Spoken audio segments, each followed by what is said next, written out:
Jam 1 malam suamiku masuk ruang gawat darurat karena kecelakaan. Tapi yang membuat duniaku runtuh bukanlah darah di tubuhnya, melainkan wanita asing yang datang memeluknya sambil mengaku sebagai calon istrinya.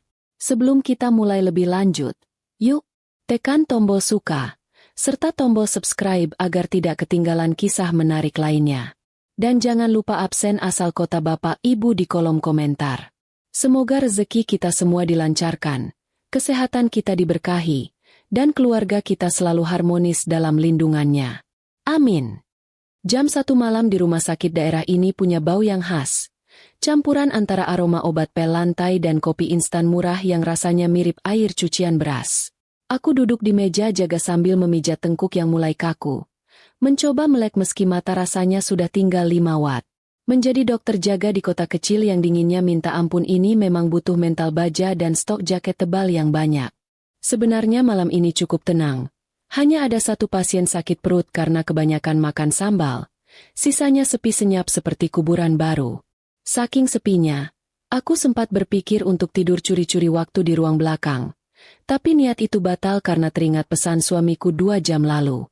Ponselku yang tergeletak di meja menampilkan pesan terakhir dari Bayu yang begitu manis. Dia bilang sudah sampai di lokasi proyek luar kota dan mau langsung tidur karena lelah menyetir seharian. Bayu itu tipe suami yang kalau tidur bisa bablas sampai pagi.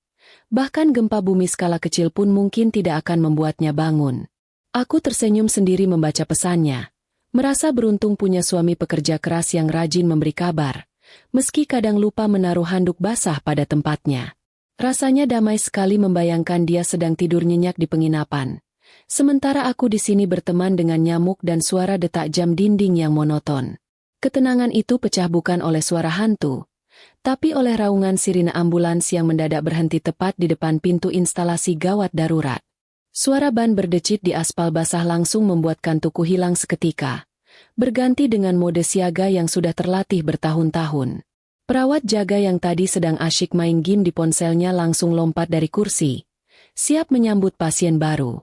Aku merapikan jas putihku, menarik napas panjang, dan berjalan cepat menuju pintu kaca otomatis yang terbuka lebar.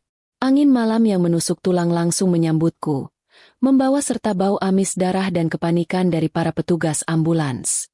Langkahku terhenti tepat di samping ranjang dorong pasien, dan seketika itu juga duniaku rasanya berhenti berputar. Mataku membelalak menatap sosok pria yang terbaring lemah dengan wajah penuh lecet dan pakaian yang robek di sana-sini. Itu bukan orang asing, itu Bayu. Suamiku yang katanya sedang tidur nyenyak di luar kota. Otakku mendadak buntu, menolak memproses apa yang sedang kulihat di depan mata.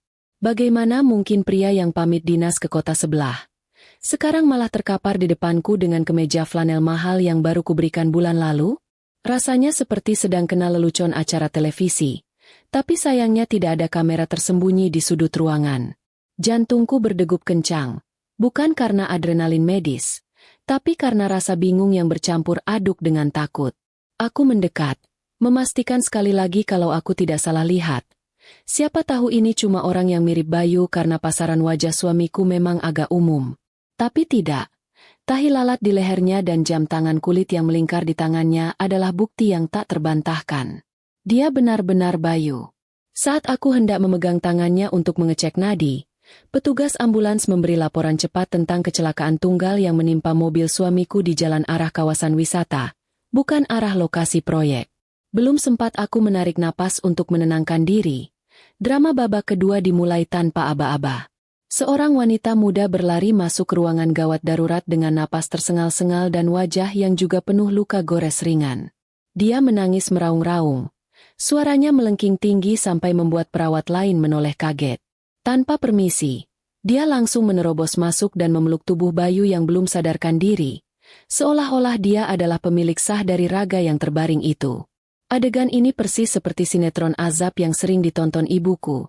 Bedanya ini nyata dan terjadi di depan hidungku sendiri. Dia bukan orang asing, dan pengenalan itu menghantam dadaku lebih keras daripada kenyataan Bayu kecelakaan. Itu Lia, anak tetangga sebelah rumah yang sudah kuanggap seperti adik sendiri. Mahasiswi yang uang kuliahnya sering kubantu karena orang tuanya sedang susah. Penampilannya malam ini jauh berbeda dari Lia yang polos dan sopan saat main ke rumahku. Dia memakai gaun malam yang agak terbuka, rambutnya dicat pirang, dan baunya bukan bau minyak telon, tapi parfum mahal yang wanginya menusuk hidung.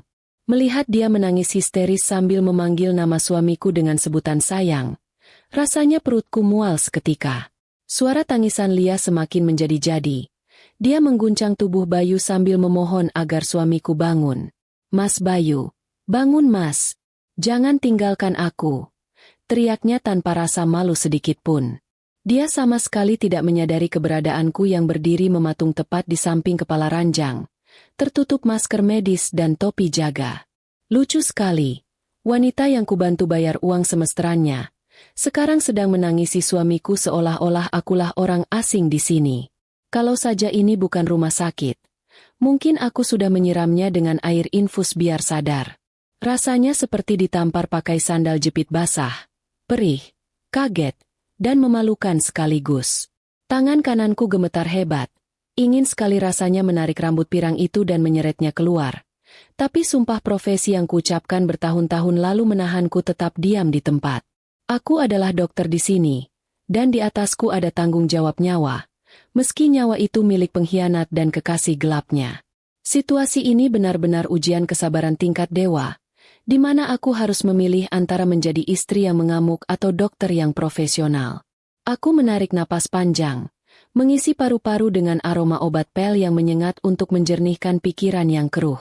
Perlahan, aku membetulkan letak masker di wajahku, menariknya lebih tinggi hingga menutupi hampir seluruh wajah kecuali mata. Identitasku harus tetap tersembunyi untuk saat ini, setidaknya sampai aku tahu seberapa dalam lubang kebohongan yang sudah mereka gali di belakangku.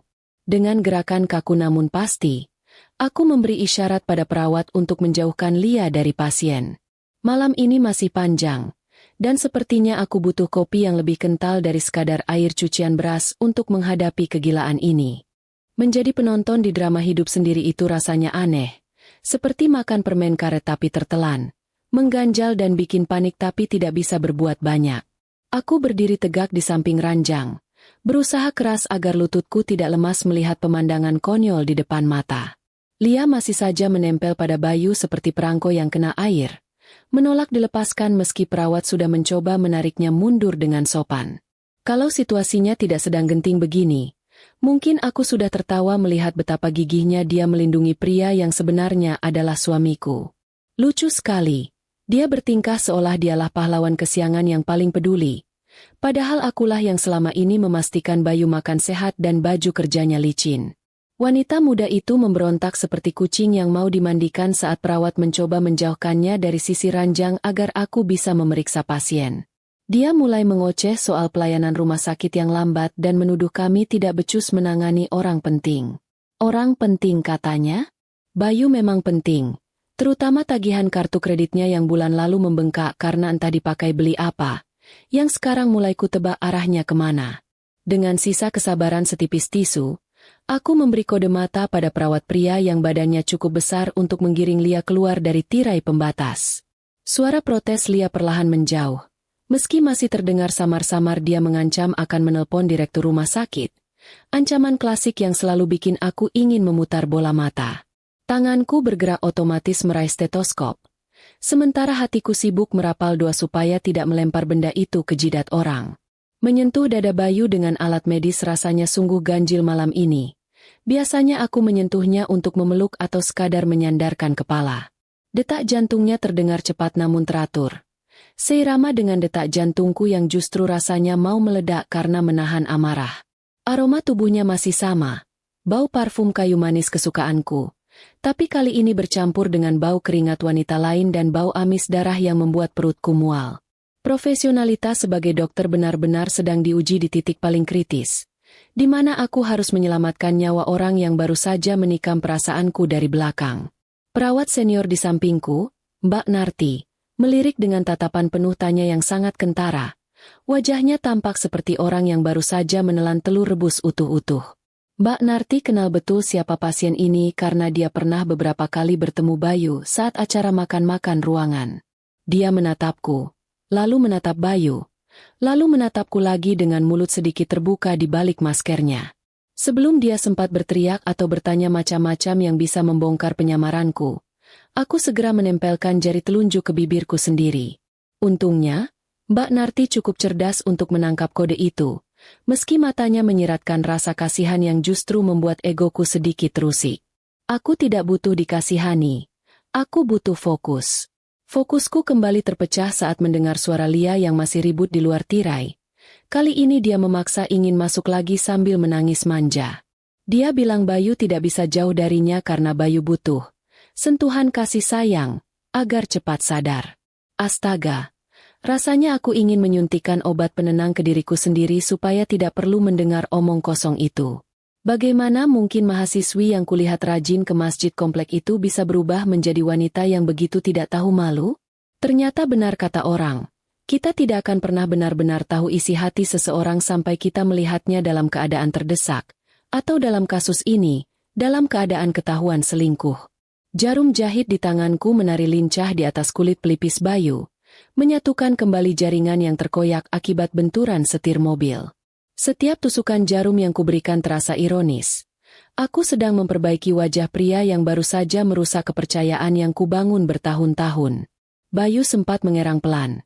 Matanya sedikit terbuka tapi tatapannya kosong karena pengaruh obat bius lokal dan benturan di kepala. Dia bergumam memanggil nama seseorang, dan demi Tuhan, aku berharap dia memanggil namaku. Tapi harapan itu patah seketika saat bibirnya justru melafalkan nama Lia dengan lirih. Seolah nama itu adalah jimat keberuntungannya. Tanganku sempat berhenti di udara selama 1 detik. Sebelum akhirnya kuteruskan jahitan itu dengan tarikan benang yang mungkin sedikit lebih kencang dari biasanya. Setelah 10 menit yang terasa seperti 10 tahun, akhirnya tindakan medis pertama selesai dilakukan dan pendarahan di kepalanya sudah berhenti. Aku melepas sarung tangan karet yang penuh noda darah itu dan membuangnya ke tempat sampah medis dengan perasaan campur aduk. Bayu kini terbaring tenang dengan perban melilit di kepala. Tampak damai seolah tidak ada dosa yang baru saja dia perbuat. Aku mundur selangkah, memberi ruang bagi perawat untuk membersihkan sisa-sisa tindakan, sambil membetulkan letak maskerku yang terasa mulai sesak. Rasanya aku ingin lari ke kamar mandi, mencuci muka dengan air es. Lalu bangun dan mendapati ini semua cuma mimpi buruk karena kebanyakan makan mie instan sebelum tidur. Namun kenyataan kembali menampar saat perawat menyodorkan nampan berisi barang-barang pribadi pasien yang diamankan dari saku celana dan jaket Bayu. Di sana tergeletak dompet kulit coklat yang kuhadiahkan saat ulang tahunnya, kunci mobil yang gantungannya sudah patah separuh, dan sebuah kartu akses pintu yang asing. Itu bukan kunci rumah kami, bukan juga kunci kantornya. Bentuknya kartu magnetik elegan dengan logo sebuah penginapan mewah di daerah pegunungan yang harganya per malam bisa buat belanja sayur sebulan. Tanganku terulur mengambil kartu itu, meremasnya kuat-kuat dalam genggaman yang tersembunyi di balik saku jas putihku. Babak pertama pertolongan medis sudah selesai, tapi sepertinya babak investigasi baru saja akan dimulai. Suasana di balik tirai IGD sekarang hening. Cuma ada suara gunting perawat yang sibuk membelah kain celana Bayu untuk memudahkan pemeriksaan luka di kakinya. Rasanya sayang sekali melihat celana jeans mahal itu digunting begitu saja sampai tidak berbentuk. Padahal cicilannya baru lunas bulan kemarin lewat kartu kreditku. Tapi ya sudahlah, jangankan celana. Hati pemiliknya saja sepertinya sudah robek kemana-mana. Masa aku harus peduli sama nasib kain denim? Aku berdiri mematung sambil melipat tangan di dada. Memperhatikan setiap inci tubuh suamiku yang kini terbaring tak berdaya, mencari tanda-tanda kebohongan lain yang mungkin tertinggal di kulitnya. Tiba-tiba ada bunyi prak kecil saat perawat menarik sisa jaket kulit Bayu dari badannya. Sebuah dompet kartu tipis dan gumpalan kertas truk yang sudah lecek jatuh ke lantai, menggelinding tepat di dekat sepatu ketsku. Perawat junior yang sedang bertugas hendak memungutnya sebagai prosedur pengamanan barang pasien. Tapi aku lebih cepat menyambar barang bukti itu dengan gerakan kilat ala kiper tim nasional. Biar saya yang pegang, ini barang berharga. Kataku singkat dengan suara yang dibuat sedatar mungkin agar tidak terdengar seperti istri yang sedang curiga. Perawat itu hanya mengangguk patuh lalu kembali sibuk membersihkan luka lecet di lutut Bayu. Kertas yang baru saja kupungut itu ternyata bukan struk beli bensin atau nota beli semen untuk proyek gudang seperti pamitnya tadi sore. Mataku mendelik membaca deretan huruf yang tercetak di atas kertas termal itu. Bukti pembayaran makan malam romantis dengan angka total yang bisa buat belanja sayurku selama 2 minggu. Tertulis jelas di sana pesanan 2 porsi steak daging impor kelas premium dan 1 botol minuman bersoda mahal, lengkap dengan tanggal dan jam yang baru 2 jam lalu. Hebat sekali Bapak Bayu ini. Katanya makan nasi bungkus di lokasi proyek yang berdebu, ternyata malah memotong daging empuk di restoran bintang 5. Sementara aku di sini cuma makan biskuit gandum sisa kemarin supaya tidak masuk angin saat jaga malam. Tidak cukup sampai di situ. Dompet kartu yang jatuh tadi juga menyimpan kejutan lain yang tak kalah menyakitkan saat kubuka isinya. Terselip manis di antara kartu identitas dan kartu ATM. Sebuah kartu akses pintu elektronik bergambar pegunungan hijau. Di situ tertulis nama sebuah villa mewah, Puncak Asmara Resort, lengkap dengan nomor kamar yang biasanya dipakai untuk tipe kamar paling mahal dengan kolam renang pribadi. Ini bukan tempat untuk istirahat pekerja proyek. Ini tempat untuk bulan madu atau pelarian akhir pekan. Lututku rasanya lemas seketika. Seolah tulang-tulangku baru saja dilolosi satu persatu. Jadi, proyek luar kota, yang dia maksud adalah proyek membangun dosa bersama anak tetangga sebelah? Tanganku gemetar hebat memegang bukti-bukti bisu itu. Bukan karena dinginnya pendingin ruangan, tapi karena panasnya api cemburu yang membakar dada sampai ke ubun-ubun. Rasanya ingin sekali kuremas truk itu lalu kusumpalkan ke mulut Bayu biar dia sadar kalau rasa daging mahal itu sekarang berubah jadi pahit. Tapi tentu saja, Dokter Citra yang terhormat tidak boleh melakukan adegan barbar seperti itu di depan bawahan. Aku harus tetap terlihat berwibawa meski hatiku rasanya sudah hancur lebur seperti kerupuk keinjak kaki gajah. Lucu sekali hidup ini. Aku yang banting tulang kerja shift malam demi tabungan masa depan. Dia yang menghabiskannya untuk foya-foya dengan wanita yang usianya bahkan belum lulus kuliah. Dengan sisa tenaga dan kewarasan yang ada, kumasukkan semua bukti perselingkuhan itu ke dalam saku jas putihku yang dalam. Biarlah barang-barang laknat ini mendekam di sana sebentar, menemani stetoskop dan pulpen tintaku, menunggu waktu yang tepat untuk kutunjukkan sebagai senjata pemusnah massal bagi rumah tanggaku. Aku menatap wajah Bayu yang masih terpejam damai. Wajah yang dulu kucintai setengah mati, sekarang terlihat sangat asing dan penuh kepalsuan. Malam ini aku bukan hanya mengobati lukamu, Bayu, tapi aku juga sedang mengumpulkan amunisi untuk menghancurkanmu pelan-pelan. Aku menarik napas panjang, membuang napas kasar lewat mulut, dan kembali memasang wajah datar sekeras tembok beton, siap menghadapi babak selanjutnya dari drama murahan ini. Suara hak sepatu tinggi yang beradu dengan lantai keramik terdengar nyaring dan mengganggu, persis seperti suara nyamuk yang berdengung di telinga saat kita sudah setengah terlelap. Lia kembali menerobos masuk ke balik tirai, mengabaikan teguran satpam yang kewalahan menghadapi tingkahnya yang Mbak Putri Raja kurang asuhan. Dengan wajah yang riasannya sudah luntur di sana-sini membuatnya mirip panda yang kehujanan. Dia berdiri berkacak pinggang di depan perawat junior. Dia menuntut agar Bayu dipindahkan ke ruang perawatan paling mahal secepatnya. Padahal prosedur administrasi saja belum dia urus sama sekali. Kepercayaan dirinya sungguh luar biasa. Seolah rumah sakit ini milik nenek moyangnya yang bisa dia atur seenak jidat. Tanpa rasa malu sedikit pun, mulut manisnya mulai memuntahkan kalimat-kalimat yang membuat telingaku panas mendidih di balik masker medis. Dengan nada tinggi yang dibuat-buat, dia mengaku sebagai calon istri pasien dan meminta agar kami tidak perlu menghubungi keluarga Bayu yang lain, terutama istrinya. Istrinya itu wanita kuno yang sibuk kerja dan pelit. Mas Bayu sudah tidak betah di rumah. Cerocosnya pada perawat yang mendengarkan dengan wajah bingung. Dia bahkan dengan bangganya bilang kalau Bayu sudah berjanji akan mengurus surat cerai minggu depan demi menikahinya. Wah, hebat sekali skenarionya. Ternyata selain jadi mahasiswa abadi, dia juga berbakat jadi penulis naskah drama picisan. Aku berdiri di sudut ruangan sambil memegang papan jalan.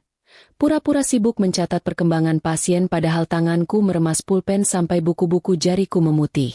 Rasanya ingin sekali aku tertawa kencang di depan mukanya. Menertawakan betapa bodohnya dia yang sedang menghina istri kuno, tepat di depan orangnya langsung. Dia tidak tahu kalau wanita, pelit, yang dia bicarakan itulah yang sedang memegang kendali atas nyawa kekasihnya saat ini. Biaya kuliah yang dia pakai untuk beli gincu dan sepatu hak tinggi itu juga berasal dari keringat wanita kuno ini. Sungguh ironi yang memuakan. Tapi aku menahannya sekuat tenaga agar pertunjukan sirkus ini tidak berakhir terlalu cepat. Lia terus saja mengoceh, memamerkan cincin emas di jari manisnya yang katanya hadiah pertunangan rahasia mereka bulan lalu. Cincin itu terlihat familiar. Modelnya persis dengan cincin yang pernah kulihat di etalase toko emas langgananku. Cincin yang dulu kukira Bayu beli untuk hadiah ulang tahun pernikahan kami, tapi ternyata tak pernah sampai ke tanganku. Hatiku berdenyut nyeri. Tapi logikaku menyuruh untuk tetap tenang. Biarkan dia berkicau sepuasnya. Biarkan dia membuka semua kartu busuknya sendiri. Semakin banyak dia bicara, semakin banyak bukti yang kucatat dalam ingatan untuk menyeret mereka berdua ke pengadilan nanti. Nikmatilah panggungmu sebentar lagi, Nona Lia, karena sebentar lagi sutradara aslinya akan mengambil alih pertunjukan. Kesempatan emas itu akhirnya datang saat sang putri kesiangan. Lia, pamit sebentar ke kamar kecil untuk memperbaiki riasan wajahnya yang sudah mirip badut kehujanan. Suasana di bilik gawat darurat kembali tenang, menyisakan aku berdua saja dengan Bayu yang masih terlelap karena pengaruh obat. Mataku langsung tertuju pada benda pipih berwarna hitam yang tergeletak pasrah di nampan besi samping ranjang. Ponsel pintar milik Bayu itu layarnya sudah retak 1000 seperti sarang laba-laba akibat benturan kecelakaan. Tapi lampu notifikasinya masih berkedip-kedip genit minta dibuka. Dengan gerakan cepat tapi waspada, aku menyambar ponsel itu sebelum ada orang lain yang melihat. Rasanya seperti maling yang sedang mencuri balik barang miliknya sendiri. Jariku menyentuh layar yang dingin itu, dan sebuah pertanyaan besar muncul di kepala. Apakah dia sudah mengganti kata sandinya? Biasanya, peselingkuh punya tingkat keamanan setara bank sentral untuk menyembunyikan bangkai mereka. Tapi ternyata aku terlalu memuji kecerdasan suamiku. Saat kumasukkan kombinasi angka tanggal dan bulan lahirku, ponsel itu terbuka dengan mulus tanpa hambatan. Sungguh sebuah ironi yang membagongkan. Dia mengkhianatiku di belakang, tapi masih menggunakan tanggal lahirku sebagai kunci akses rahasianya. Entah karena dia terlalu malas mengganti sandi atau memang dia pikir aku sebodoh itu tidak akan pernah mengecek ponselnya. Wallpaper layarnya bukan lagi foto pernikahan kami, tapi gambar mobil sport impiannya. Sebuah pertanda kecil kalau prioritas hidupnya memang sudah bergeser jauh. Aku tidak membuang waktu untuk mengecek galeri foto atau pesan singkat yang pasti isinya bikin darah tinggi. Tanganku langsung menari lincah membuka aplikasi perbankan. Firasatku sebagai istri yang juga merangkap Menteri Keuangan rumah tangga jarang sekali meleset. Jantungku rasanya berhenti berdetak saat melihat saldo di rekening khusus yang kami namai tabungan tanah suci. Rekening yang kami isi dengan susah payah menyisihkan gaji setiap bulan demi impian pergi haji bersama. Kini angkanya menyusut drastis sampai ke titik yang menyedihkan. Uang puluhan juta yang seharusnya menjadi tiket kami menuju rumah Tuhan, kini jumlahnya bahkan tidak cukup untuk membeli tiket bus antar kota. Mataku memanas menelusuri riwayat mutasi rekening yang terpampang jelas di layar retak itu. Di sana, tercetak nyata bukti kejahatan yang lebih menyakitkan daripada sekadar perselingkuhan fisik. Ada transfer keluar dengan nominal besar 2 hari yang lalu ke sebuah dealer sepeda motor. Keterangannya untuk pelunasan 1 unit motor matic keluaran terbaru. Lalu ada lagi transaksi pembayaran penuh untuk sewa villa mewah tempat mereka berencana menginap malam ini. Jadi, selama ini aku berhemat makan telur dadar dan menahan diri tidak beli baju baru demi ibadah. Sementara dia memakai uang suci itu untuk membelikan kendaraan bagi kekasih gelapnya dan membiayai maksiat mereka. Rasanya ada batu besar yang menghantam ulu hatiku, membuat napas terasa sesak dan mual yang luar biasa. Bayu bukan hanya suami yang tidak setia. Dia adalah pencuri di rumah tangganya sendiri. Dengan tangan gemetar menahan amarah yang sudah diubun-ubun, aku segera mengirimkan semua tangkapan layar bukti mutasi itu ke nomor pribadiku, lalu menghapus jejak pengirimannya secepat kilat. Aku meletakkan kembali ponsel itu ke tempat semula dengan posisi yang persis sama, seolah tak pernah disentuh. Saat menatap wajah Bayu yang masih tidur dengan polosnya, rasa cintaku rasanya menguap habis tak bersisa, berganti menjadi rasa jijik pada seorang pria yang tega menukar ibadah istrinya dengan kesenangan sesaat. Drama malam ini kedatangan bintang tamu baru yang tak kalah heboh, memecah keheningan koridor rumah sakit dengan suara langkah kaki yang terburu-buru. Ibu mertuaku, wanita parubaya yang biasanya tampil modis dengan sanggul tinggi, kali ini muncul dengan daster batik yang ditutup jaket tebal dan wajah panik luar biasa. Aku yang berdiri di sudut ruangan sempat merasa sedikit lega, Berpikir akhirnya ada perwakilan keluarga yang waras untuk mengambil alih situasi gila ini. Harapanku sederhana. Dia akan memarahi Lia karena keluyuran malam-malam dengan suami orang, lalu meminta maaf pada dokter yang merawat anaknya. Tapi ternyata, harapanku itu terlalu tinggi. Setinggi angan-angan ingin kurus tapi hobi makan gorengan tengah malam. Begitu masuk, radar matanya bukan mencari dokter untuk bertanya kondisi medis anaknya, tapi justru langsung mengunci sosok Lia yang sedang duduk sesenggukan di kursi tunggu. Tanpa babe ibu mertuaku langsung menghambur memeluk Lia dengan erat. Seolah-olah Lia adalah korban bencana alam yang paling menderita di sini. Ya ampun, Nak Lia, kamu tidak apa-apa kan? Ibu kaget sekali dengar kabar kalian kecelakaan. Ucapnya dengan nada super lembut yang tidak pernah dia pakai saat bicara denganku selama 5 tahun menjadi menantunya. Aku melongo di balik masker, merasa seperti patung selamat datang yang sama sekali tidak dianggap keberadaannya. Jadi selama ini, ibu mertuaku sudah tahu belang anaknya? Bahkan restunya sudah turun untuk hubungan haram ini? Adegan selanjutnya makin membuat darahku mendidih sampai ke ubun-ubun. Rasanya lebih panas dari aspal jalanan di siang bolong. Sambil mengelus rambut Lia yang pirang itu, ibu mertuaku mulai melancarkan serangan verbal pada menantu sahnya sendiri tanpa sadar kalau orang yang dihina ada di depannya. Untung kamu selamat.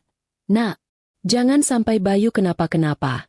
Dia satu-satunya harapan kita buat lepas dari istrinya yang pelit dan sok sibuk itu. Katanya enteng tanpa dosa. Dia mengatakannya tepat di depan wajahku. Dokter yang sedang memegang rekam medis anaknya. Rasanya ingin sekali aku menyahut. Halo Bu, istri pelit yang ibu maksud ada di sini loh, sedang menahan diri buat tidak menyuntik orang sembarangan. Ternyata buah memang jatuh tidak jauh dari pohonnya. Sifat curang Bayu rupanya warisan genetik yang murni dari ibunya. Malam ini, topeng keluarga bahagia itu runtuh total, memperlihatkan wajah asli mereka yang serakah dan bermuka dua.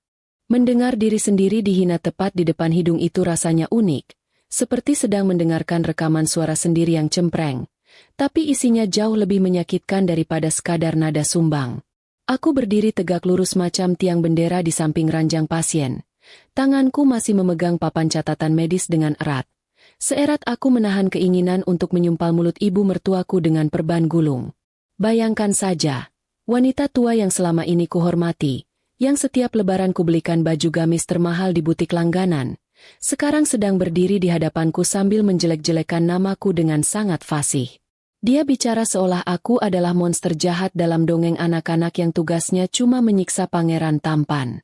Padahal, pangeran tampan versi dia itu sekarang sedang terbaring tak sadarkan diri setelah menghamburkan uang menantunya untuk main gila. Ibu mertuaku masih belum sadar kalau dokter yang berdiri mematung di depannya, yang tertutup masker medis hijau dan topi operasi menutupi rambut, adalah menantu yang sedang dia gunjingkan. Dia sibuk membelai rambut Lia yang pirang dan kusut itu dengan penuh kasih sayang. Pemandangan yang membuat perutku mual seketika. Dulu, saat aku sakit tipes karena kelelahan bekerja lembur demi membayar cicilan rumah mereka, boro-boro dia mengelus kepalaku, menengok ke kamar saja tidak. Dia cuma bilang lewat pesan singkat supaya aku jangan manja karena Bayu butuh makan enak. Sekarang, lihatlah betapa lembutnya dia pada wanita asing yang baru saja hampir membunuh anaknya dalam kecelakaan mobil. Ternyata standar kasih sayang di keluarga ini memang diukur dari seberapa pintar seseorang menjadi penjilat, bukan dari ketulusan hati. Dokter, tolong lakukan yang terbaik buat anak saya ya. Jangan pedulikan soal biaya. Nanti biar istrinya yang urus. Dia itu uangnya banyak, dokter. Tapi pelitnya minta ampun. Kalau bukan karena anak saya yang minta uang, pasti uangnya cuma ditimbun buat gaya hidupnya sendiri. Cerocos ibu mertuaku panjang lebar pada diriku sendiri.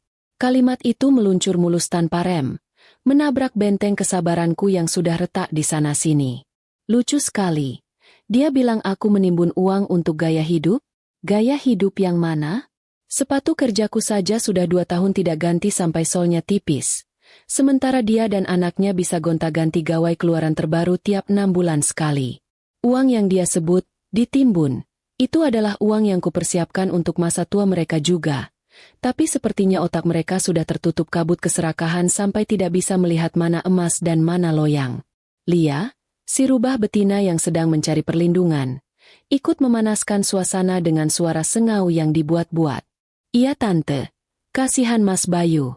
Dia sering cerita kalau di rumah dia merasa tertekan. Istrinya itu dingin, jarang di rumah, sibuk terus sama pasien-pasiennya. Mas Bayu itu butuh kehangatan, tante. Adunya sambil sesenggukan palsu. Mendengar itu, darahku rasanya mendidih sampai ke ubun-ubun. Lebih panas dari air di ketel yang lupa diangkat. Jadi begitu narasi yang mereka bangun di belakangku? Aku bekerja banting tulang siang malam, meninggalkan waktu istirahatku demi pasien. Dibilang dingin dan tidak perhatian?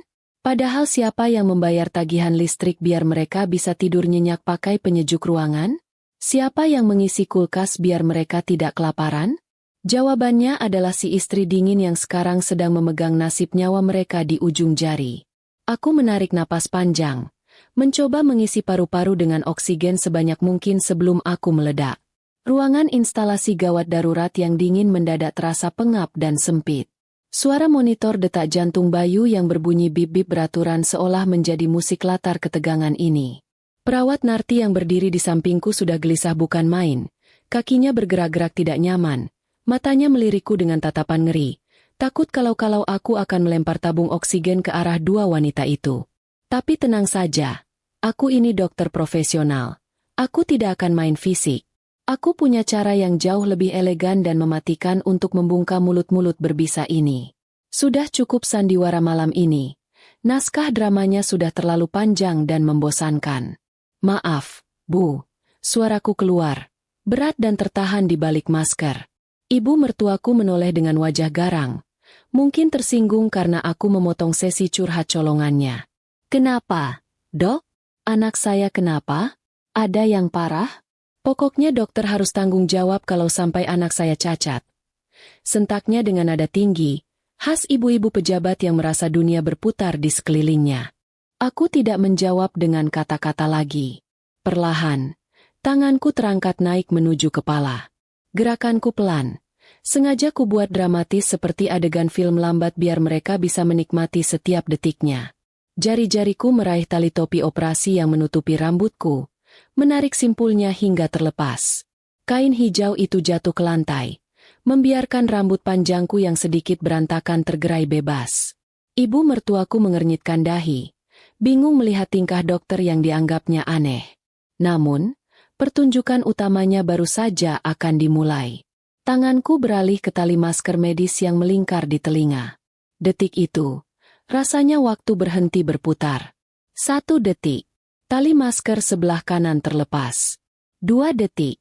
Tali masker sebelah kiri menyusul. 3 detik. Aku menurunkan kain penutup wajah itu sepenuhnya, membiarkan lampu neon ruangan gawat darurat menyinari wajah asliku dengan terang benderang. Keheningan yang terjadi setelahnya sungguh luar biasa. Lebih sunyi daripada kuburan di tengah malam. Suara hiruk-pikuk rumah sakit di luar tirai seolah lenyap seketika, tergantikan oleh suara rahang yang jatuh membentur lantai imajiner. Ibu mertuaku, yang tadi wajahnya merah padam karena marah, kini mendadak pucat pasi seputih kertas HVS. Matanya melotot nyaris keluar dari kelopaknya. Mulutnya menganga lebar tapi tidak ada suara yang keluar, persis seperti ikan mas koki yang megap-megap kekurangan air. Dia menatapku seolah sedang melihat hantu gentayangan yang bangkit dari kubur untuk menuntut balas. Tubuhnya gemetar hebat. Tangannya yang tadi memeluk Lia kini terlepas lemas di sisi badannya. Sementara itu, Lia yang duduk di kursi, reaksinya tak kalah epik. Wajahnya yang penuh riasan luntur itu langsung membeku. Bola matanya bergerak liar dari wajahku ke papan nama yang tergantung di jas putihku. Dokter Citra. Aku bisa melihat otaknya yang lambat itu sedang berusaha keras menyambungkan benang merah. Dokter di depannya ini adalah Citra. Citra adalah nama istri Bayu. Istri Bayu adalah wanita yang dia sebut pelit dan kuno tadi. Dan yang paling parah, wanita inilah yang selama ini membiayai kuliahnya. Runtuh sudah dunia halusinasi yang dia bangun. Dia menciut di kursinya, berusaha menyembunyikan diri di balik punggung ibu mertuaku. Tapi sayangnya punggung itu pun sedang rapuh tak berdaya. Aku menatap mereka bergantian dengan tatapan yang kutata sedemikian rupa. Dingin, tajam, dan tanpa emosi. Tidak ada air mata. Tidak ada teriakan histeris. Hanya tatapan seorang hakim yang sudah memegang palu vonis. Sudut bibirku terangkat sedikit, membentuk senyum sinis yang mengerikan. "Teruskan, Bu," kataku dengan suara tenang yang menggema di ruangan sempit itu. "Tadi Ibu bilang apa? Istrinya pelit? Istrinya sok sibuk? Ayo dilanjutkan ceritanya. Saya suka sekali mendengarnya. Jarang-jarang kan saya bisa dengar penilaian jujur dari mertua dan anak tetangga yang selama ini saya kasih makan." Ibu mertuaku mundur selangkah. Kakinya tersandung kaki kursi sampai dia nyaris terjungkal. Dia mencoba bicara, tapi suaranya tercekat di tenggorokan. Cuma keluar bunyi, Citra. Yang terbata-bata. Hilang sudah wibawanya. Hilang sudah keangkuhannya. Di depanku sekarang hanya ada wanita tua yang ketahuan belangnya, yang malu setengah mati karena kepergok sedang menggigit tangan orang yang memberinya makan. Rasa puas mulai menjalar di dadaku. Melihat wajah-wajah panik mereka adalah bayaran setimpal untuk rasa sakit hatiku malam ini. "Kenapa diam?" tanyaku lagi. Kali ini sambil melangkah maju mendekati mereka. Langkah kakiku terdengar tegas di lantai keramik. "Tadi Ibu semangat sekali minta pelayanan terbaik." "Tenang saja, Bu. Saya ini profesional. Saya sudah jahit kepala anak Ibu dengan rapi. Saya sudah obati luka-lukanya. Saya tidak akan membiarkan dia mati cuma karena saya benci sama kelakuannya. Tapi..." Aku menggantung kalimatku, membiarkan rasa takut merayapi punggung mereka. "Tapi mulai detik ini, jangan harap ada perlakuan istimewa lagi. Dan oh ya, Lia." Aku menoleh pada gadis muda yang kini menunduk dalam-dalam menghindari tatapanku. "Saya harap kamu punya asuransi kesehatan yang bagus, atau setidaknya dompet yang tebal. Karena mulai malam ini, beasiswa tidak resmi dari saya sudah resmi ditutup. Silakan kamu bayar sendiri biaya perawatan kekasihmu ini." Suasana di ruangan itu benar-benar mati kutu.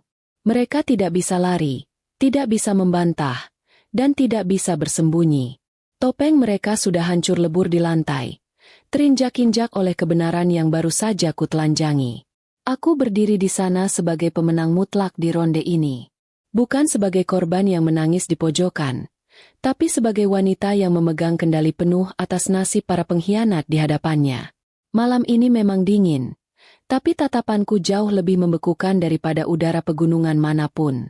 Kalau ada lomba mengubah ekspresi wajah tercepat di dunia, Ibu mertuaku pasti akan menyabet juara satu tanpa saingan.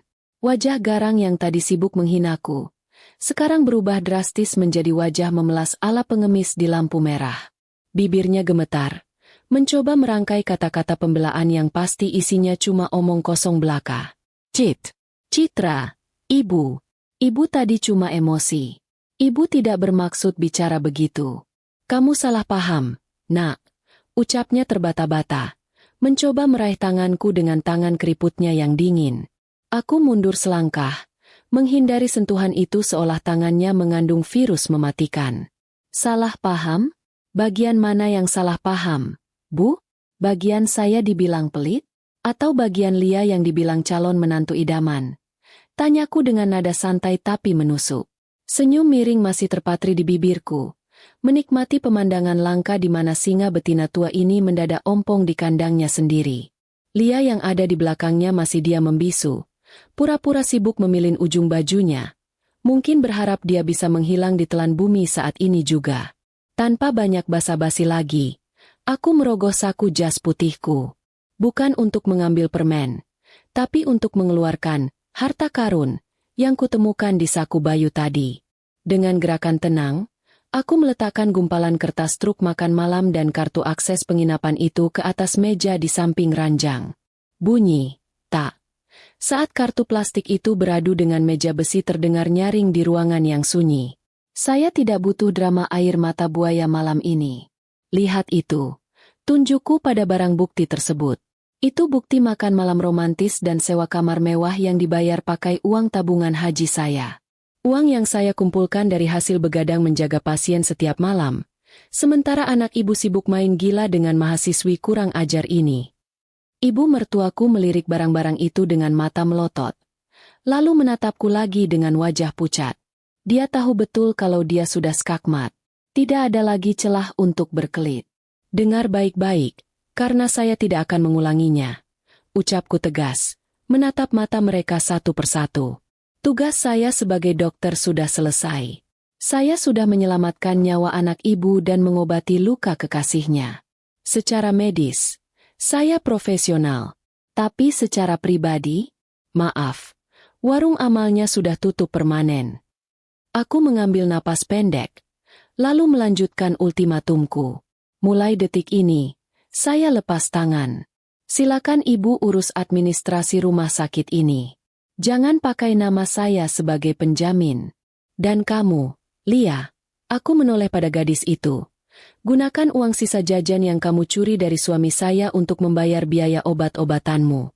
Jangan harap sepeser pun uang keluar dari dompet saya lagi. Aku membalikkan badan, melangkah menuju tirai penutup dengan perasaan lega yang luar biasa. Seolah baru saja membuang sampah busuk yang selama ini kusimpan di dalam rumah. Selamat malam, silakan nikmati kebersamaan kalian tanpa gangguan istri yang pelit ini. Tutupku sambil menyibakkan tirai, meninggalkan mereka yang kini bingung setengah mati memikirkan cara membayar tagihan yang jumlahnya tidak sedikit. Keluar dari balik tirai ruang gawat darurat rasanya seperti baru saja keluar dari penjara bawah tanah yang pengap setelah dikurung 10 tahun. Udara rumah sakit yang biasanya berbau karbol dan obat-obatan, mendadak terasa segar seperti udara pegunungan di pagi hari. Langkah kakiku terasa ringan, seolah beban ratusan kilogram yang selama ini menumpuk di pundak, beban menjadi istri yang sempurna, menantu yang penurut, dan penyandang dana keluarga. Baru saja rontok satu persatu ke lantai keramik. Di meja jaga, Mbak Narti dan beberapa perawat lain menatapku dengan pandangan campur aduk antara kagum dan ngeri.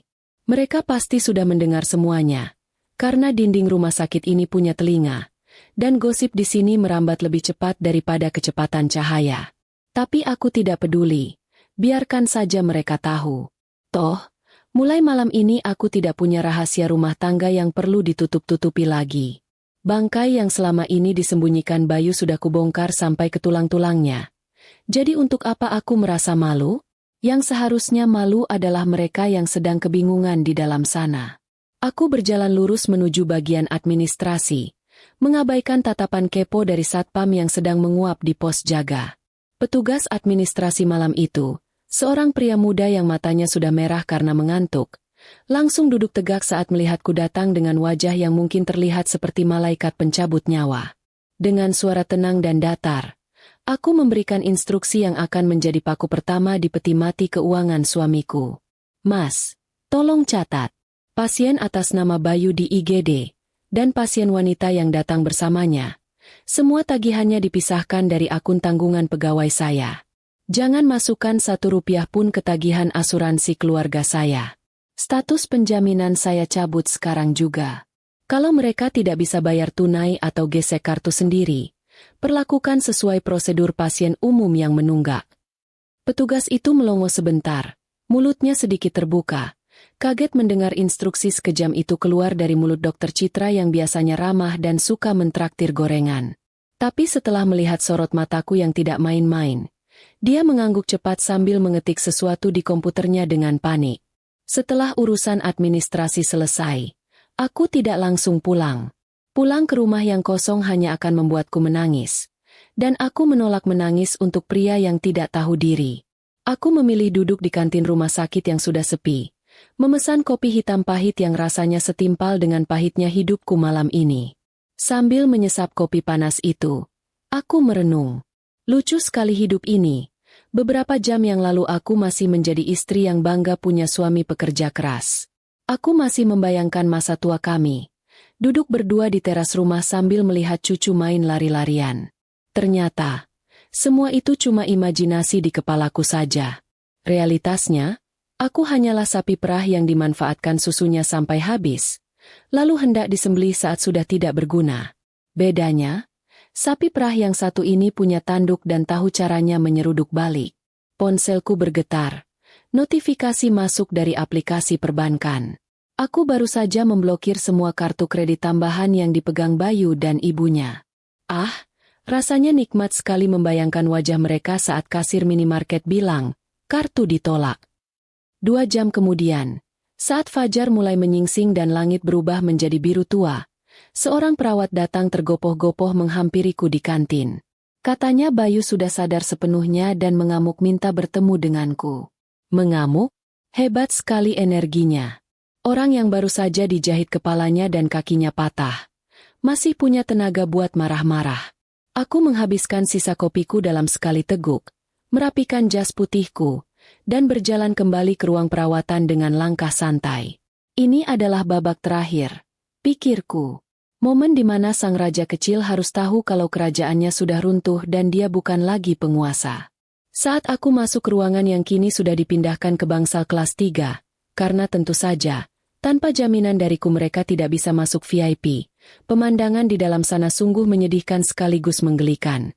Bayu terbaring di ranjang besi yang kasurnya tipis, kakinya digantung dengan perban tebal, wajahnya bengkak sebelah. Di sampingnya, ibu mertuaku duduk di kursi plastik murahan sambil memijat kening, sementara Lia duduk di lantai memeluk lutut dengan wajah sembab. Begitu melihatku masuk, mata Bayu langsung menyala. Dia mencoba bangun tapi meringis kesakitan. Citra, apa-apaan ini? Kenapa aku ditaruh di kamar gembel begini? Aku ini suamimu. Pindahkan aku ke VIP sekarang. Panas di sini. Bentaknya dengan suara serak. Luar biasa, bukannya minta maaf atau merasa bersalah. Kalimat pertamanya malah komplain soal fasilitas. Benar-benar manusia yang tidak punya kaca di rumahnya. Aku hanya tersenyum tipis, berdiri di ambang pintu dengan tangan bersedekap, menikmati pemandangan tikus-tikus yang terjebak dalam perangkap yang mereka buat sendiri. Selamat pagi, mantan suamiku sayang. Sapaku dengan nada riang yang dibuat-buat, kontras sekali dengan suasana suram di ruangan itu. Maaf ya, fasilitas VIP itu cuma buat keluarga dokter. Dan karena kamu sudah memutuskan untuk bikin keluarga baru sama anak tetangga itu, otomatis fasilitasnya hangus. Anggap saja ini simulasi hidup susah yang akan kamu jalani mulai besok. Bayu melotot. Wajahnya merah pada menahan amarah. Dia menunjuk-nunjuk wajahku dengan tangannya yang gemetar. Jangan kurang ajar kamu. Aku bisa laporkan kamu karena menelantarkan suami. Ancamnya. Aku tertawa kecil. Tawa yang benar-benar lepas karena ancamannya terdengar seperti lelucon badut pasar malam. Melantarkan suami? Yang benar saja. Aku justru sedang mengajarkan dia arti kemandirian yang sesungguhnya. Aku melangkah maju mendekati ranjangnya, membuat ibu mertuaku refleks memundurkan kursinya karena takut. Aku menatap mata Bayu dalam-dalam, mencari sisa-sisa rasa cinta di sana, tapi yang kutemukan hanya ego yang terluka. Laporkan saja, Mas. Silakan.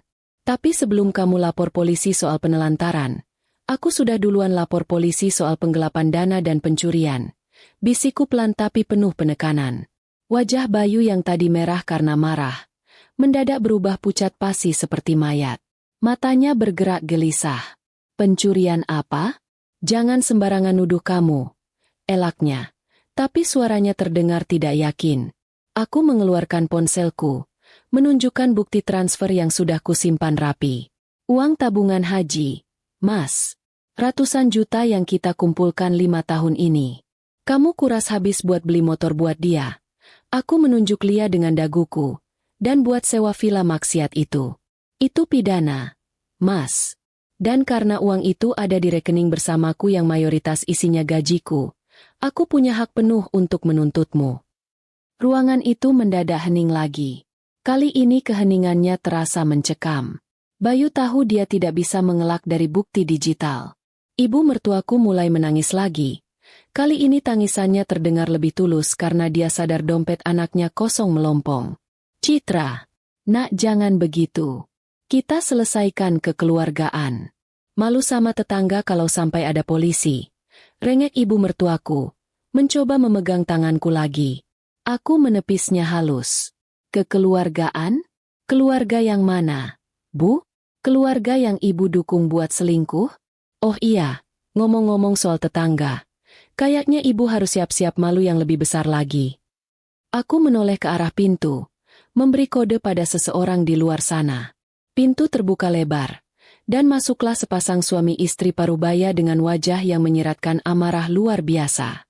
Itu Pak RT dan istrinya, yang tak lain adalah orang tua kandung Lia. Aku memang sempat menelepon mereka saat di kantin tadi, memberi kabar kalau anak gadis mereka ada di rumah sakit karena kecelakaan bersama suami orang. Reaksi mereka? Tentu saja murka. Melihat orang tuanya datang, Lia langsung berdiri ketakutan. "Bapak, Ibu." Cicitnya pelan. Tanpa babe ibu, bapaknya Lia langsung melayangkan tamparan keras ke pipi anaknya. Plah! Suaranya menggema di seluruh ruangan. "Anak tidak tahu diuntung. Bapak kuliahkan kamu biar jadi orang sukses, bukan jadi pelakor. Bikin malu keluarga saja," bentak Pak RT. Ibunya Lia menangis histeris, memukuli bahu anaknya sendiri. "Kurang apa kami mendidik kamu? Enduk? Kenapa kamu tega sama Mbak Citra yang sudah bantu bayar kuliahmu?" Kekacauan di ruangan itu sungguh pemandangan yang kacau balau. Lia menangis minta ampun di kaki bapaknya. Ibu mertuaku ikutan menangis karena bingung, dan Bayu hanya bisa terdiam kaku di atas kasur. Tidak bisa lari kemana-mana karena kakinya patah. Dia melihat kekasih gelapnya diseret paksa oleh orang tuanya keluar dari ruangan. "Pulang kamu. Bapak kurung kamu di rumah.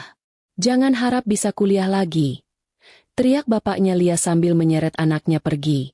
Lia sempat menoleh ke arah Bayu, berharap sang pangeran menolongnya. Tapi Bayu justru membuang muka. Pangeran kodok itu sedang sibuk menyelamatkan dirinya sendiri. Hilang sudah cinta mati yang tadi malam diagung-agungkan. Ternyata cinta mereka cuma sekuat tisu basah.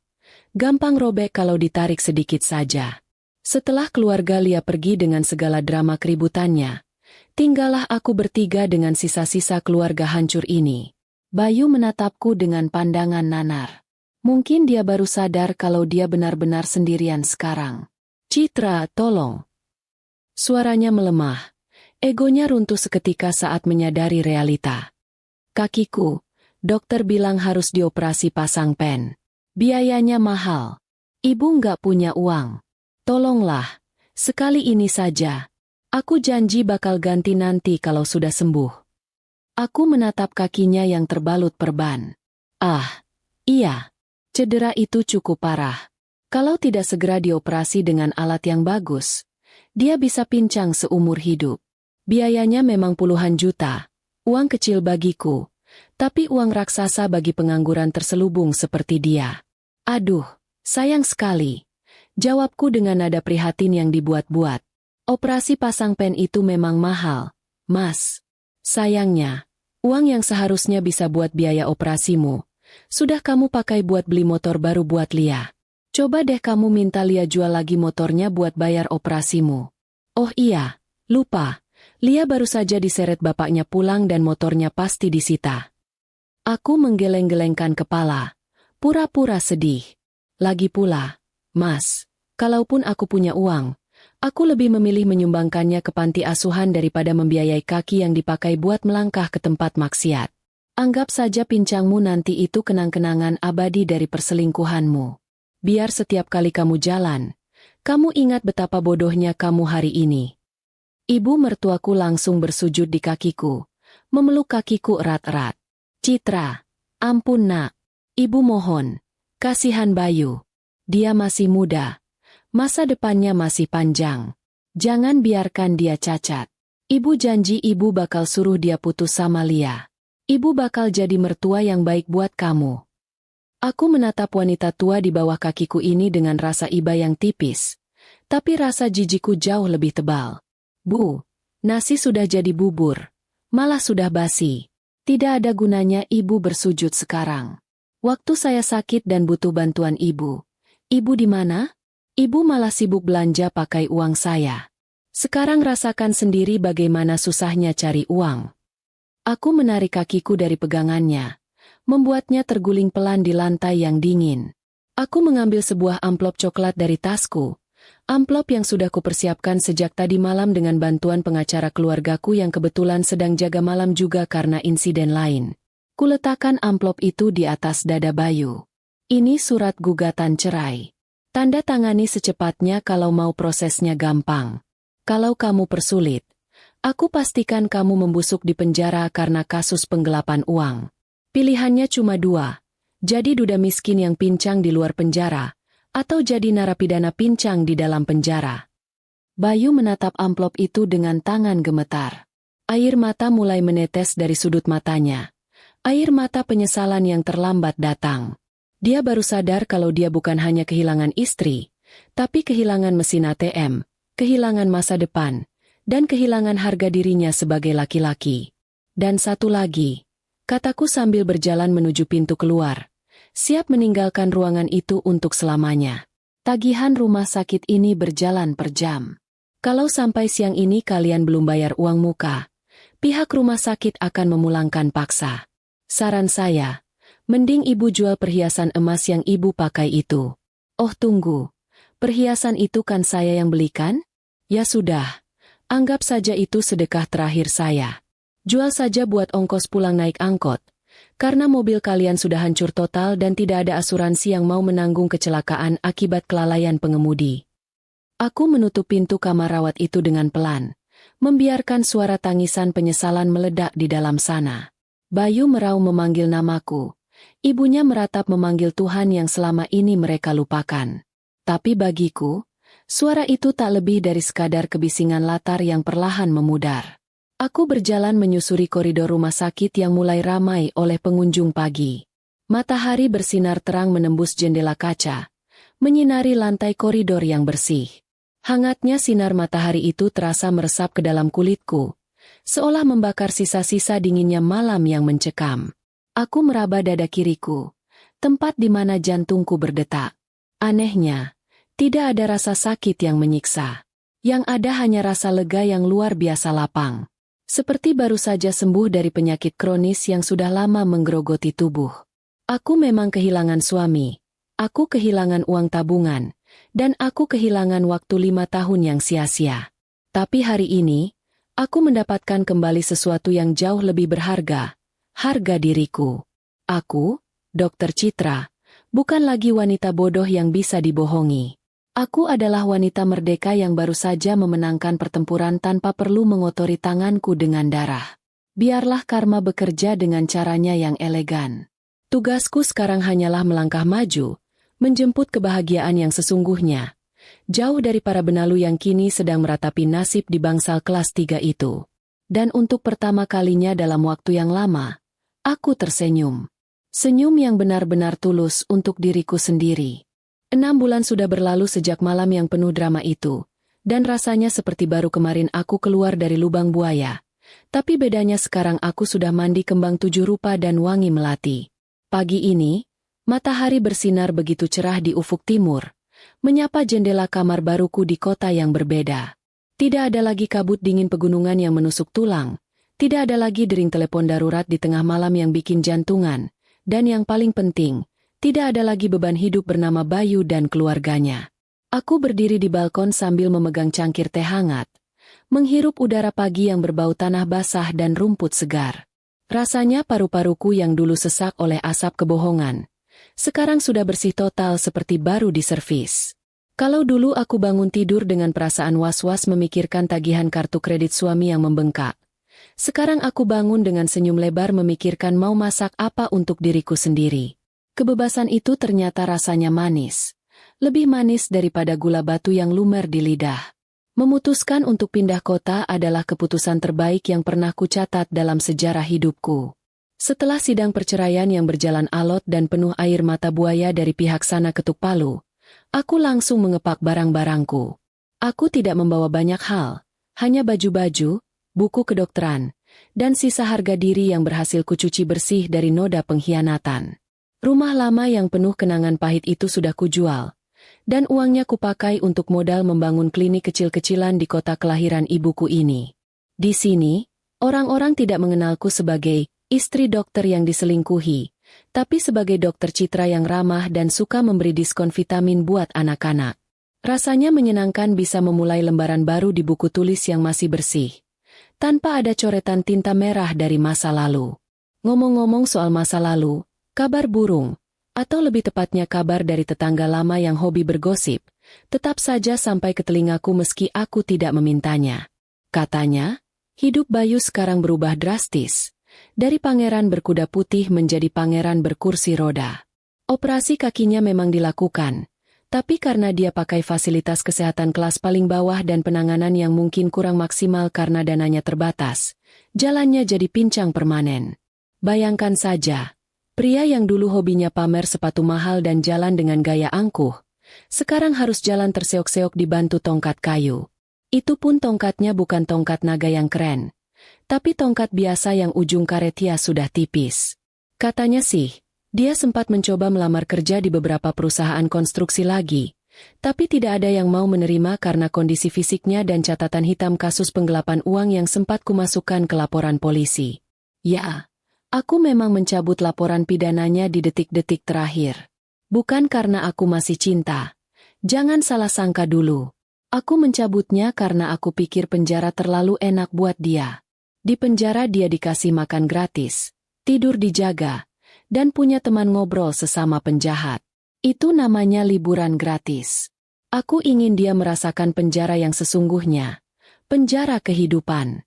Hidup miskin, cacat, punya utang di mana-mana, dan harus tinggal serumah dengan ibunya yang cerewet tanpa ada pemasukan. Itu adalah hukuman seumur hidup yang jauh lebih menyiksa daripada kurungan jeruji besi. Dan benar saja, kabar terakhir bilang kalau mereka berdua sekarang tinggal di rumah kontrakan petak yang sempit, karena rumah lama mereka sudah disita bank. Mobil hancur, motor ditarik diler, dan perhiasan ibu mertuaku sudah ludes dijual buat bayar pengobatan alternatif yang hasilnya nol besar. Ibu mertuaku, sang mantan nyonya besar yang dulu memandangku sebelah mata, sekarang kabarnya jadi buruh cuci di komplek perumahan lama kami. Ironi yang luar biasa menggelitik perut. Dulu dia menghinaku pelit karena aku jarang beli baju baru. Sekarang dia harus mencuci baju orang lain demi sesuap nasi. Tetangga-tetangga lama yang dulu dia pameri soal calon menantu baru yang lebih cantik, sekarang justru jadi orang-orang yang memberinya pekerjaan karena kasihan. Aku tidak bisa membayangkan bagaimana rasanya menelan ludah sendiri setiap hari. Pasti pahit sekali. Lebih pahit daripada obat puyer anak-anak. Tapi ya sudahlah. Itu pilihan hidup mereka. Mereka yang menanam padi busuk. Ya mereka sendiri yang harus memakan nasinya. Lalu bagaimana nasib sang primadona kampus? Nona Lia? Ah, cerita tentang dia tak kalah serunya. Setelah diseret pulang oleh bapaknya malam itu, Lia dikurung di rumah selama sebulan penuh. Bapaknya yang seorang Pak RT tentu saja malu setengah mati. Kabar kalau anaknya jadi perusak rumah tangga orang dan menggelapkan uang kuliah menyebar lebih cepat daripada wabah flu di musim hujan. Akibatnya, Lia dikeluarkan dari kampus karena sudah terlalu lama bolos dan tidak bayar uang semesteran, uang yang seharusnya kubayarkan tapi sudah kusetop.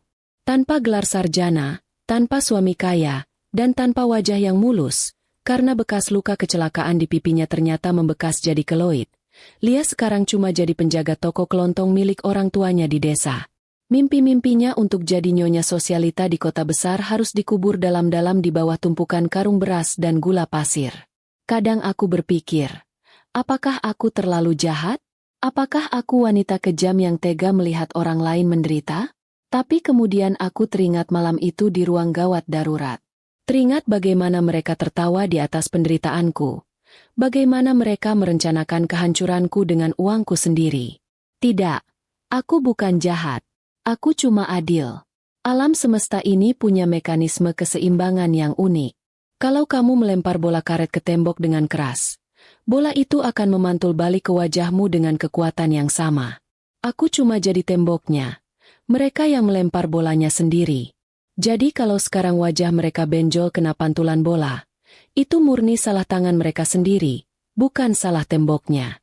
Lamunanku buyar saat asisten rumah tanggaku mengetuk pintu kamar pelan. Dokter, sarapannya sudah siap. Nanti jam 9 ada janji temu dengan supplier obat. Katanya sopan. Aku tersenyum dan mengangguk. Lihatlah perbedaannya. Dulu aku yang melayani. Sekarang aku yang dilayani. Dulu aku yang diatur jadwal suami. Sekarang aku yang mengatur jadwalku sendiri. Aku meletakkan cangkir teh yang sudah kosong. merapikan rambut di depan cermin besar. Pantulan di cermin itu menampilkan sosok wanita yang jauh lebih segar, lebih berisi, dan matanya bersinar hidup. Tidak ada lagi mata panda dan kerutan stres di dahi. Dokter Citra versi 2.0 ini jauh lebih bahagia dan siap menghadapi dunia. Aku turun ke lantai bawah, menuju ruang makan yang terhubung langsung dengan taman belakang. Di sana, di atas meja makan kayu jati yang kokoh, sudah tersaji nasi goreng kampung kesukaanku lengkap dengan telur mata sapi setengah matang. Sederhana, tapi dimakan dengan hati tenang, rasanya seperti makanan bintang 5. Saat sedang asyik mengunyah, ponselku berbunyi. Ada pesan masuk dari nomor tidak dikenal. Biasanya aku malas membuka pesan dari nomor asing. Takutnya penawaran pinjaman online atau penipuan undian berhadiah.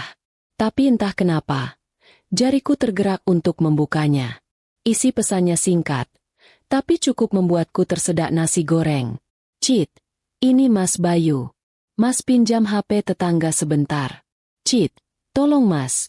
Kaki Mas sakit banget kalau malam. Obatnya habis. Ibu juga lagi sakit batuk nggak sembuh-sembuh. Boleh nggak Mas pinjam uang 500.000 aja? Mas janji bakal ganti kalau Mas sudah dapat kerjaan. Mas kangen sama kamu. Cit, ternyata cuma kamu yang ngerti Mas. Tolong balas ya. Aku membaca pesan itu sekali, 2 kali, lalu meledaklah tawaku. Tawa yang keras dan lepas sampai membuat kucing peliharaanku kaget dan lari terbirit-birit. 500.000? Pria yang dulu dengan entengnya menghabiskan 5 juta untuk makan malam, sekarang mengemis 500.000 padaku? Dan dia bilang kangen? Kangen uangku atau kangen akunya? Lucu sekali bagaimana roda nasib berputar. Dulu dia yang membuangku seperti sampah. Sekarang dia yang memungut harga dirinya sendiri di tempat sampah demi mengemis belas kasihan. Apakah aku akan membalasnya? Tentu tidak. Membalas pesan itu sama saja memberi harapan palsu. Dan aku tidak mau jadi pemberi harapan palsu seperti dia. Dengan gerakan santai, aku menekan tombol blokir. Blip. Hilang sudah gangguan kecil di pagi yang indah ini. Aku tidak merasa bersalah sedikit pun. Uang 500.000 itu lebih baik kusumbangkan ke panti jompo. Setidaknya di sana didoakan yang baik-baik. Bukan dipakai buat beli rokok atau pulsa buat merayu wanita lain lagi. Lagi pula, aku sudah pernah bilang kan? Warung amal atas nama Citra sudah tutup permanen. Kuncinya sudah kubuang ke laut. Dan gemboknya sudah karatan. Setelah sarapan, aku berjalan kaki menuju klinikku yang letaknya hanya beda 2 blok dari rumah. Udara pagi semakin hangat. Jalanan mulai ramai dengan orang-orang yang berangkat kerja. Beberapa tetangga menyapaku dengan ramah. Pagi Bu Dokter. Wah, makin cantik aja nih Bu Dokter. Sapa Pak RT setempat. Yang untungnya Pak RT di sini orangnya baik. Bukan seperti bapaknya Lia yang galak. Aku membalas sapaan mereka dengan senyum tulus. Hidup di lingkungan yang positif ternyata membawa dampak besar bagi kesehatan mental. Aku tidak perlu lagi pulang ke rumah dengan perasaan was-was akan diomeli mertua atau dicueki suami. Rumahku adalah istanaku, dan klinikku adalah medan pertempuranku yang baru. Sesampainya di klinik, staf administrasiku sudah menyambut dengan laporan pasien hari ini. Dok, hari ini penuh ya. Ada 15 pasien anak dan 10 pasien umum. Lapornya semangat. Aku mengangguk senang. Kesibukan ini adalah kesibukan yang kunikmati. Setiap pasien yang sembuh, setiap senyum anak kecil yang bilang terima kasih setelah disuntik, itu adalah bayaran yang jauh lebih berharga daripada sekadar gaji bulanan. Aku merasa hidupku punya arti lagi, bukan sekadar pelengkap penderita dalam hidup orang lain. Di sela-sela memeriksa pasien, aku sempat melirik kalender di dinding. Hari ini tanggal 1. Dulu, tanggal 1 adalah hari yang paling kubenci karena itu artinya aku harus membayar semua tagihan Bayu. Sekarang, tanggal 1 adalah hari gajian buat karyawanku dan hari menabung buat diriku sendiri. Tabungan hajiku yang dulu dikuras habis, sekarang sudah mulai terisi lagi, bahkan jumlahnya sudah setengah dari target. Tuhan memang maha kaya. Dia mengganti apa yang hilang dengan cara yang tidak disangka-sangka. Mungkin tahun depan, atau 2 tahun lagi, aku bisa berangkat ke Tanah Suci. Sendirian? Tidak masalah. Lebih baik sendirian tapi hati tenang menghadap Tuhan, daripada berdua tapi hati penuh kedongkolan. Siang harinya, saat istirahat makan siang, seorang kurir bunga datang membawa buket mawar putih yang besar sekali. Staf klinikku heboh menggoda. Bu dokter ada penggemar rahasia nih. Aku tertawa saja sambil menerima bunga itu. Tidak ada kartu nama, hanya tulisan tangan singkat. Terima kasih sudah menyelamatkan nyawa ibu saya kemarin. Dari anak pasien kamar 3.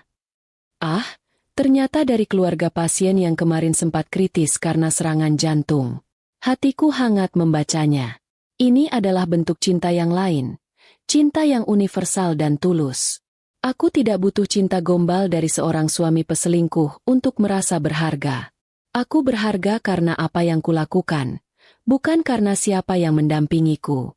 Sore harinya, aku menutup klinik lebih awal karena ingin menikmati matahari terbenam di alun-alun kota. Aku duduk di bangku taman, melihat anak-anak bermain layangan dan pasangan muda yang sedang dimabuk asmara.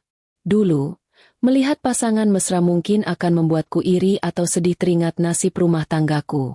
Tapi sekarang, aku melihat mereka dengan pandangan biasa saja. Aku berdoa semoga si wanita tidak sebodoh aku dulu, dan si pria tidak sebrengsek Bayu. Tapi kalaupun nasib buruk menimpa mereka, aku berharap si wanita punya kekuatan untuk bangkit seperti aku. Matahari perlahan turun ke peraduannya, menyisakan semburat jingga di langit yang luas. Angin sore meniup jilbabku pelan. Aku memejamkan mata, meresapi momen hening ini. Dalam keheningan itu, aku seolah berdialog dengan diriku yang lama. Citra yang dulu menangis di pojokan kamar mandi. Citra yang dulu rela makan mie instan demi membelikan suami jam tangan mahal. Citra yang dulu merasa dunia kiamat saat tahu diselingkuhi. Aku ingin memeluk Citra yang dulu dan berbisik. Hei, tenang saja. Semuanya akan baik-baik saja. Kamu jauh lebih kuat dari yang kamu bayangkan. Rasa sakit ini cuma pupuk yang bikin kamu tumbuh jadi pohon yang lebih rindang. Aku membuka mata saat matahari benar-benar hilang di telan malam. Lampu-lampu kota mulai menyala satu persatu, menggantikan peran matahari. Aku bangkit dari dudukku, merapikan baju, dan berjalan pulang dengan langkah mantap. Tidak ada lagi keraguan di setiap langkahku. Masa lalu sudah terkubur mati, dan masa depan terbentang luas seperti jalan tol yang baru diaspal. Aku, Dr. Citra, wanita biasa yang pernah hancur lebur, kini telah menyusun kembali kepingan diriku menjadi mozaik yang jauh lebih indah. Dan untuk Bayu, Lia, serta ibu mertua di sana, terima kasih. Terima kasih sudah menjadi peran antagonis yang sempurna. Tanpa kejahatan kalian, aku mungkin masih terjebak dalam pernikahan palsu yang mematikan jiwaku pelan-pelan. Kalian adalah guru kehidupan yang paling kejam, tapi juga paling efektif. Selamat menikmati menu hasil masakan kalian sendiri. Sementara aku di sini mau menikmati martabak manis yang baru saja kubeli di pinggir jalan. Hidup ini terlalu singkat untuk dihabiskan dengan meratapi nasib. Lebih baik dihabiskan dengan mensyukuri setiap napas dan setiap gigitan martabak yang penuh coklat dan keju ini. Fajar esok hari pasti akan datang lagi, dan aku tahu, fajarku akan selalu cerah mulai sekarang. Kisah kabut kelam di ruang gawat darurat itu sudah tamat. Tutup bukunya, simpan di rak paling bawah, dan jangan pernah dibuka lagi. Sekarang waktunya menulis judul baru, kisah bahagia wanita yang memilih mencintai dirinya sendiri. Dan percayalah, ini akan jadi cerita yang jauh lebih seru dan membahagiakan.